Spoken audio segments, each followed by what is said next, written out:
de Jésus-Christ que nous célébrons à ces dates. Jésus est notre paix par amour. L'apôtre Paul dans 2 Corinthiens 5, 18 à 21 dit, 18 Tout cela vient de Dieu, qui par Christ nous a réconciliés avec lui et nous a donné le ministère de la réconciliation 19 C'est-à-dire qu'en Christ, Dieu réconciliait le monde avec lui-même, sans lui imputer ses péchés et en nous confiant le message de réconciliation 20 Nous sommes donc des ambassadeurs du Christ, comme si Dieu vous exhortait à travers nous. Au nom du Christ, nous vous supplions de vous réconcilier avec Dieu 21 Dieu a traité celui qui n'a commis aucun péché comme un pécheur à cause de nous, afin que nous recevions en lui la justice de Dieu. Le verset 19 nous dit qu'en Christ, Dieu réconciliait le monde avec lui-même. C'est merveilleux. Nous qui avons été déclarés ennemis de Dieu, ceux qui ne voulaient rien avoir à faire avec n'attendons pas qu'il soit trop tard. Devenez membre de la chaîne Today et bénéficiez de réconfort et de soutien dans les moments difficiles. Cliquez sur le lien dans la description de la vidéo.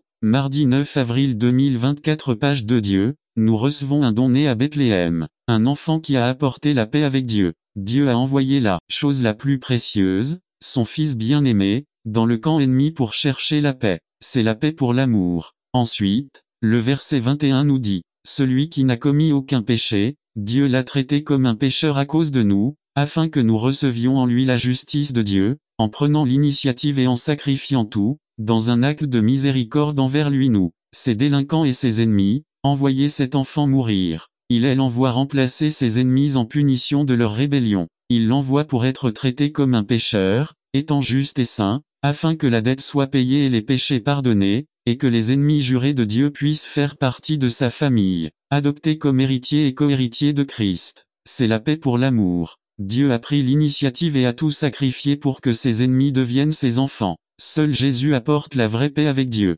L'origine de tous nos problèmes relationnels humains a sa solution en Jésus-Christ. Ce malaise, ce manque d'harmonie avec votre environnement, a son origine dans une inimitié envers Dieu. C'est précisément ce que Jésus est venu changer. Jésus est notre paix. Il apporte une véritable réconciliation avec Dieu. Dieu a réconcilié toutes choses avec lui-même en Christ. C'est effectivement une bonne nouvelle. Maintenant, ceux qui ont été l'objet de la paix pour l'amour de Dieu, ceux qui entretiennent une relation croissante avec le Christ, ceux qui ont été réconciliés avec Dieu en Christ par la grâce de Dieu, sont affectés dans la nature même de leur être et dans le but de leur vie. Être en paix avec Dieu grâce à elle. Œuvrer à l'amour de Jésus-Christ fait de vous un ambassadeur de la paix, un artisan de la paix. Paul dit au verset 20, confiez-nous le message de la réconciliation. Nous sommes donc des ambassadeurs du Christ, comme si Dieu vous exhortait à travers nous. Au nom du Christ, nous vous supplions de vous réconcilier avec Dieu.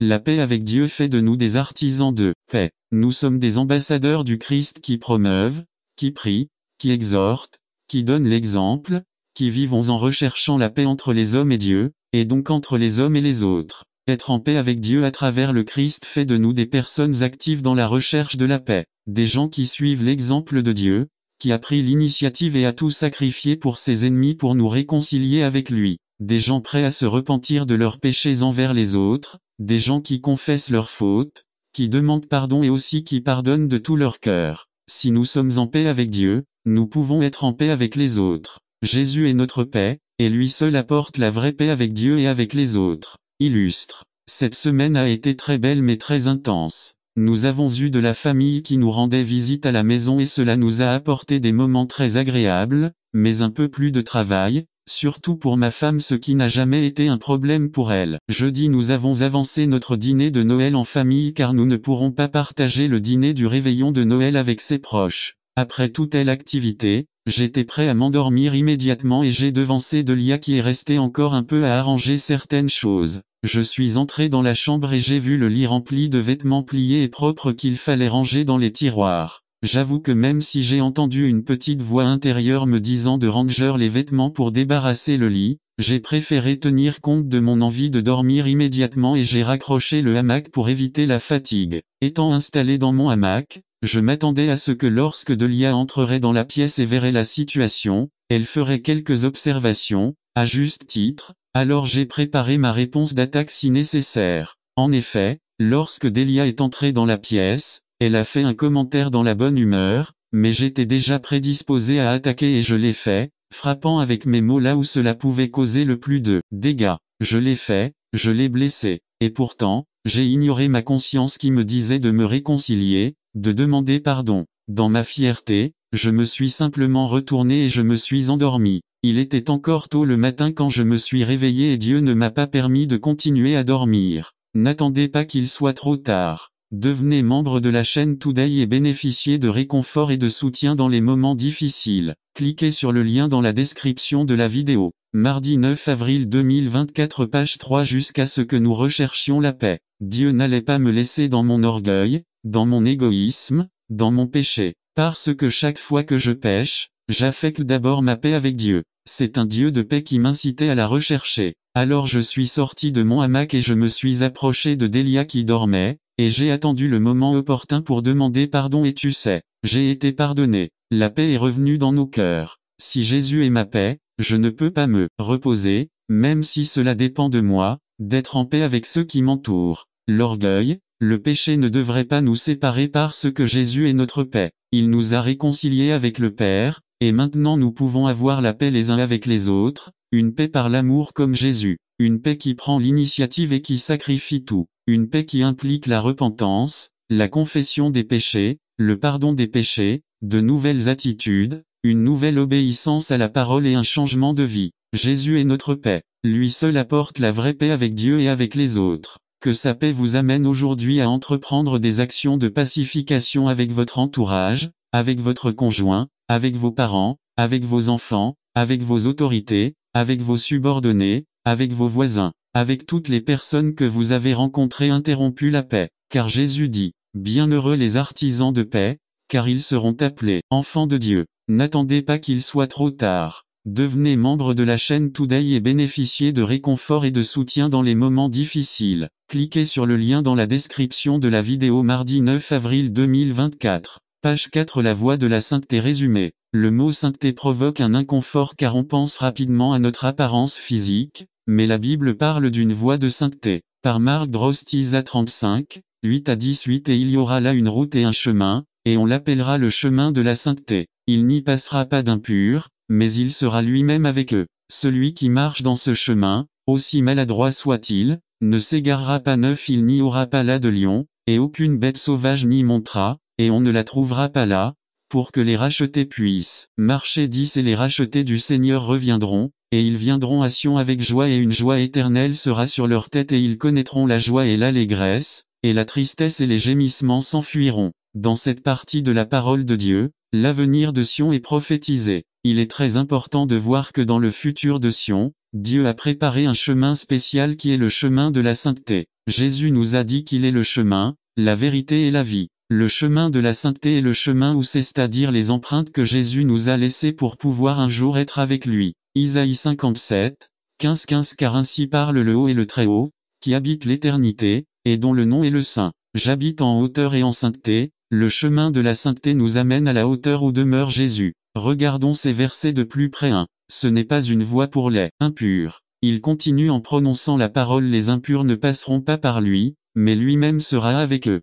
Il est évident que tout le monde ne peut pas emprunter cette voie, car il est fait uniquement pour les rachetés, ceux qui ont été lavés au nom de Jésus. Sur ce chemin, il n'y a pas de fausse doctrine ou de mensonge, il n'y a pas de vain ni de pécheurs. Seuls les rachetés parcourent ce chemin où Jésus est notre guide. Vous ne pouvez pas vous perdre sur ce chemin. Celui qui marche dans ce chemin, aussi maladroit soit-il, ne s'égarera pas. Il est très important de voir qu'il ne faut pas beaucoup d'intelligence pour pouvoir parcourir ce chemin. C'est un chemin facile et simple où l'on peut marcher. Tout ce qui est requis, c'est l'obéissance à la parole de Dieu. N'attendez pas qu'il soit trop tard. Devenez membre de la chaîne Today et bénéficiez de réconfort et de soutien dans les moments difficiles. Cliquez sur le lien dans la description de la vidéo. Mardi 9 avril 2024 page 1-3. Il y a une protection sur ce chemin. 4. 9 Il n'y aura là aucun lion, aucune bête sauvage ne montera dessus, et on ne l'y trouvera pas. Il n'est pas permis au diable de marcher sur le chemin de la sainteté.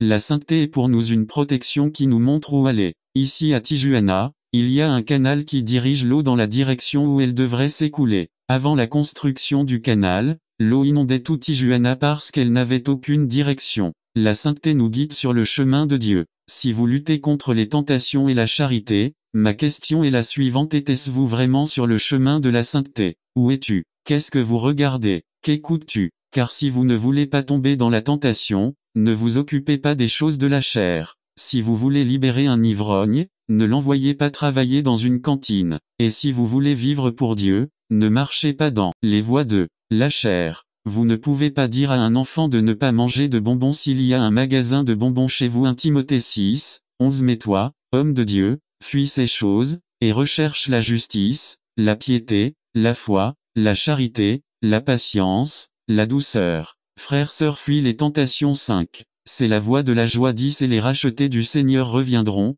et ils arriveront à Sion avec joie, et une joie éternelle sera sur leur tête, et ils connaîtront la joie et l'allégresse, et la tristesse et les gémissements s'enfuiront. Beaucoup disent que la sainteté est un esclavage, qu'on ne peut pas se contenter de vivre dans la sainteté. Il y a quelques années, des scientifiques ont mené une étude sur le comportement des enfants. Ils se sont rendus dans une école où il y avait une clôture autour de l'école, et de l'autre côté de cette clôture se trouvait une grande route où il y avait une circulation constante. Les scientifiques ont déclaré que cette clôture donnait aux enfants une mentalité de prisonniers, ils ont donc choisi de la retirer. Le lendemain, alors que les enfants sortaient pour une pause de 30 minutes, les scientifiques et les enseignants se rendirent compte que les enfants ne jouaient pas. Puis ils ont commencé à se demander pourquoi ils ne jouaient pas. Les enfants ont répondu que lorsque la clôture était là, ils se sentaient protégés et en sécurité, ce qui leur permettait de jouer libre et libre, mais sans la clôture. Ils ne savaient pas jusqu'où ils pouvaient aller et rester protégés des voitures circulant sur la route. La sainteté nous donne la liberté de vivre pour Dieu avec joie et bonheur, sachant que nous sommes sur un chemin sûr. Il n'y a aucune tristesse sur le chemin de la sainteté. N'attendez pas qu'il soit trop tard. Devenez membre de la chaîne Today et bénéficiez de réconfort et de soutien dans les moments difficiles. Cliquez sur le lien dans la description de la vidéo. Mardi 9 avril 2024, page 2. Jésus est notre lumière. Résumé. Jésus dissipe les ténèbres de nos vies par Wilbur Madra Riva. Jésus est notre lumière. 12-02-07 Isaïe 9-2 à cette introduction. Le temps de Noël approche. Quelque chose qui caractérise cette époque dans l'environnement est l'utilisation des ornements lumineux. C'est une époque où les maisons, les centres commerciaux, les rues et presque toute la ville sont habillés de lumière aux multiples couleurs. D'une certaine manière, Noël est lié à la lumière. La lumière est liée à la joie, à la clarté, à l'espoir, à la paix, à l'harmonie, à l'ordre, à l'amour et à tant de belles choses. Quel contraste ce temps de lumière fait avec l'obscurité. Parfois, parce que nous sommes tellement habitués à la lumière, nous oublions à quel point l'obscurité peut être réelle et dense. Je me souviens d'une occasion, au cours de mon adolescence, au cours de l'été, où des groupes d'Américains sont arrivés pour des missions à court terme. Dans le cadre de leurs loisirs, nous les avons emmenés aux grottes de l'Oltin. Nous étions un groupe, si je me souviens bien, d'environ 30 personnes qui ont fait la visite avec un guide. Alors que nous étions presque à mi-chemin du parcours, l'éclairage artificiel de la grotte s'est soudainement éteint. Nous étions plongés dans l'obscurité la plus profonde que j'ai jamais connue. Nous ne pouvions même pas voir nos propres mains placées devant nos visages. Au milieu de la confusion et de la panique qui commençait à se répandre, nous entendîmes la voix du guide nous donner des instructions en même temps qu'il allumait la petite lampe de son casque, et nous continuâmes donc la marche vers la sortie. Je me souviens qu'à mesure que nous approchions de la sortie, l'obscurité commençait lentement à se dissiper. Au début, c'était comme un crépuscule, et petit à petit, cela est devenu plus clair jusqu'à ce que lorsque nous atteignions la sortie de la grotte, le soleil de toute sa splendeur à midi illuminait tout, chassant complètement l'obscurité. Ce jour-là, j'ai compris à quel point la lumière peut faire une différence dans l'obscurité. Mais l'obscurité que nous expérimentons avec nos yeux n'est en réalité pas la seule qui existe, et elle n'est même pas la plus grave. Il existe une autre obscurité, plus envahissante, plus tenace, plus pénétrante, plus dense. C'est elle l'obscurité que nous expérimentons avec l'âme. Peut-être que ce jour-là, vous vivez ce type d'obscurité dans votre vie. Cela est peut-être dû à une situation difficile dans le mariage ou dans une relation avec un membre de la famille. Peut-être ressentez-vous de la confusion et de la peur face à quelque chose qui se passe sur votre lieu de travail. 3. Vous avez probablement des doutes et des questions importantes concernant votre avenir personnel et familial. 4. Peut-être vous inquiétez-vous d'un problème de santé personnelle ou de celui d'une personne que vous aimez. 5. Peut-être craignez-vous pour votre sécurité. Il y a une menace latente dans votre vie. 6. Ou peut-être sentez-vous que votre vie n'a ni direction ni but, mais ressentez plutôt un profond vide en vous. Bref, quelle que soit la situation spécifique, nous ressentons parfois une certaine forme d'obscurité dans l'âme qui se traduit par de la confusion, de l'angoisse, la peur, l'insécurité, le doute, le désespoir, la solitude et la liste peut s'allonger encore et encore pour décrire cette expérience de l'âme. Nous avons tous emprunté ce chemin sombre à un moment donné. Mais vous savez, nous ne sommes pas seuls dans ce cas. Dans la Bible, le peuple de Dieu de l'Ancien Testament a également traversé des moments d'obscurité dans son âme. N'attendez pas qu'il soit trop tard. Devenez membre de la chaîne Today et bénéficiez de réconfort et de soutien dans les moments difficiles. Cliquez sur le lien dans la description de la vidéo. Mardi 9 avril 2024. Page 1 en 586 avant JC, les Babyloniens écrasèrent la ville de Jérusalem. Ils démolirent le temple de Salomon et emmenèrent de nombreux captifs à Babylone. Jérusalem était laissée entre ruines et désolation. Dans ce contexte, il y avait un témoignage prophétique pour ceux qui marchaient dans les ténèbres. C'était la voix écrite du prophète Isaïe qui, plusieurs années avant ces événements, avait dit au chapitre 9 de son livre, verset 2. Isaïe 9 2-5 Le peuple qui marchait dans les ténèbres a vu une grande lumière. Sur ceux qui vivaient dans une obscurité dense, la lumière a brillé. Vous avez fait grandir la nation. Vous avez augmenté leur joie. Et ils se réjouissent devant toi comme lorsqu'ils rassemblent la moisson, comme lorsqu'ils partagent le butin. Certes, vous avez brisé, comme lors de la défaite de Madian, le joug qui les opprimait, la barre qui pesait sur leurs épaules, le bâton de commandement qui les asservissait. Toutes les bottes des guerriers qui ont retenti au combat, et tous les vêtements teints dans le sang seront jetés au feu, ils seront consumés par les flammes. Ces paroles pleines de lumière qui dissipent les ténèbres étaient pertinentes pour un peuple détruit, désespéré, sans grand optimisme pour l'avenir. Et ici, ils lui disent qu'une grande lumière viendra qui dissipera les ténèbres, qu'ils se réjouiront comme lorsque les paysans rassemblent la moisson, comme lorsque les vainqueurs partagent le butin de leur victoire. L'oppression, la guerre, la souffrance, et l'angoisse prendraient fin en effet, les vêtements de guerre, les bottes, les vêtements teints dans le sang finiraient dans le feu pour être consumés. C'est une bonne nouvelle pour les âmes dans les ténèbres. Comment cela serait-il possible? Comment cette lumière parviendrait-elle aux ténèbres dans lesquelles ils vivaient? La réponse du prophète et la réponse aussi pour nous se trouve dans les versets 6 à 7. Parce qu'un enfant nous est né,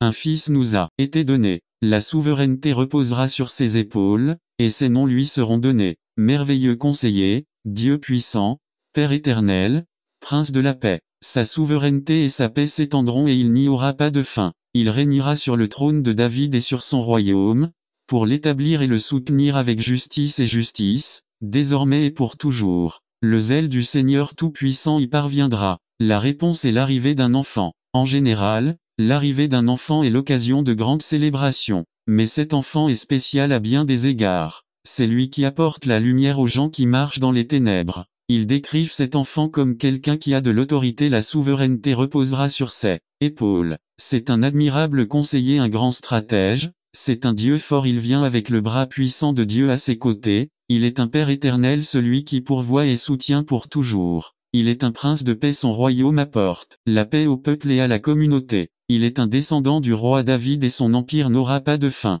Qui est cet enfant qui le prophète parle de lui et le décrit comme la solution et l'espoir aux ténèbres que vivait le peuple? C'est Jésus, le fils de David, l'enfant de Bethléem, qui était l'homme de la croix et est le futur roi, notre lumière, et c'est pourquoi nous disons que Jésus dissipe les ténèbres de nos vies. C'est une bonne nouvelle pour ceux d'entre nous qui sont aujourd'hui en détresse, inquiets, craintifs, incertains, confus et autres expériences que nous pouvons vivre à voir quand il y a des épisodes sombres dans la vie et dans l'âme. Cet enfant dont parle le prophète était une réalité présente il y a 2000 ans et est une réalité aujourd'hui. Sa naissance, sa vie, sa mort et sa résurrection ont apporté la lumière brillante dont notre âme a besoin. Jésus dissipe les ténèbres de nos vies. Si aujourd'hui vous reconnaissez votre besoin de lumière dans ce problème, dans cette décision, dans cette relation, dans cette situation, dans ce conflit, la bonne nouvelle est que Dieu a pourvu à ce besoin son plus grand don, son Fils Jésus-Christ. Pour dissiper vos ténèbres,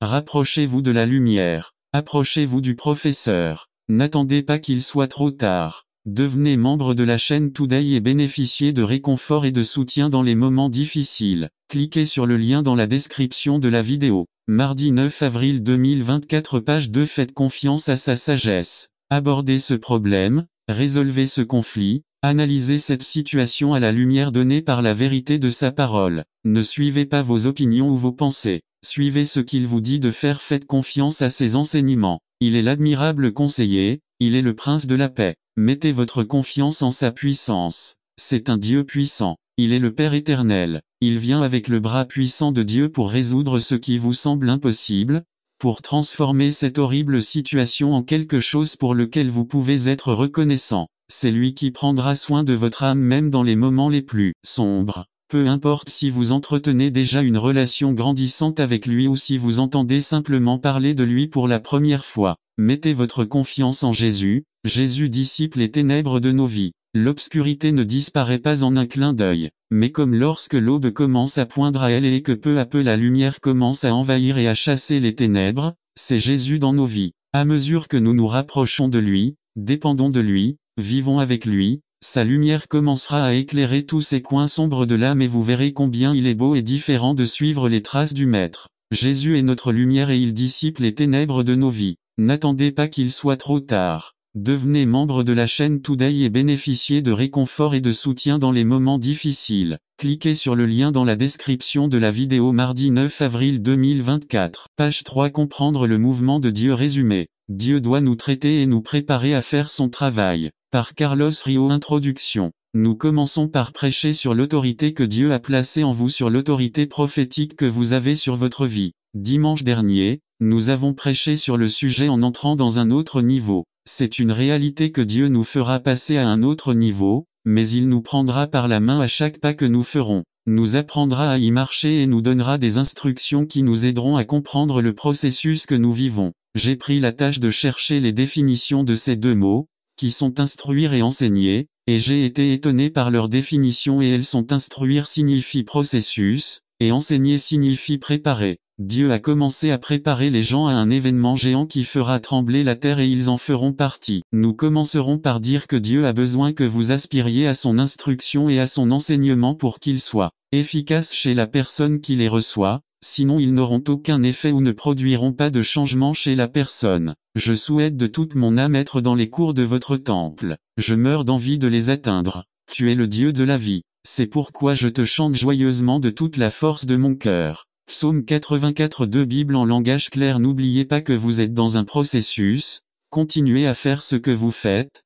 car ce que vous faites pour le Seigneur aura une récompense, si vous persévérez. Par conséquent, mes chers frères, restez fermes et ne cessez jamais de travailler de plus en plus dur pour le Seigneur. Et sachez que rien de ce que vous faites pour Dieu n'est inutile. 1 Corinthiens 15:58. Bible en langage clair. La première chose que Dieu commencera à traiter en vous est l'endroit où vous stockez vos données, votre centre informatique, en termes simples votre esprit. Vous devez commencer à désapprendre beaucoup de choses que vous avez déjà apprises parce qu'elles ne sont pas conformes au plan de Dieu pour cette époque. Comme le dit la Bible, qui sait ce que pense le Seigneur, qui peut lui donner des conseils, mais nous avons l'Esprit de Dieu. Et c'est pourquoi nous pensons comme Christ. 1 Corinthiens 2:16. Bible en langage clair. Vous savez que nous avons un Dieu bon qui veut nous traiter afin que nous comprenions le but pour lequel il a été envoyé mourir pour chacun de nous. Je ne les appelle plus serviteurs, car un serviteur ne sait pas ce que fait son patron. Je vous appelle amis, parce que je vous ai dit tout ce que mon Père m'a appris. Jean 15:15. Bible en langage clair. N'attendez pas qu'il soit trop tard. Devenez membre de la chaîne Today et bénéficiez de réconfort et de soutien dans les moments difficiles. Cliquez sur le lien dans la description de la vidéo mardi 9 avril 2024. Page 1. Une autre raison pour laquelle Dieu doit commencer à transformer votre esprit est qu'il y a beaucoup d'indécision.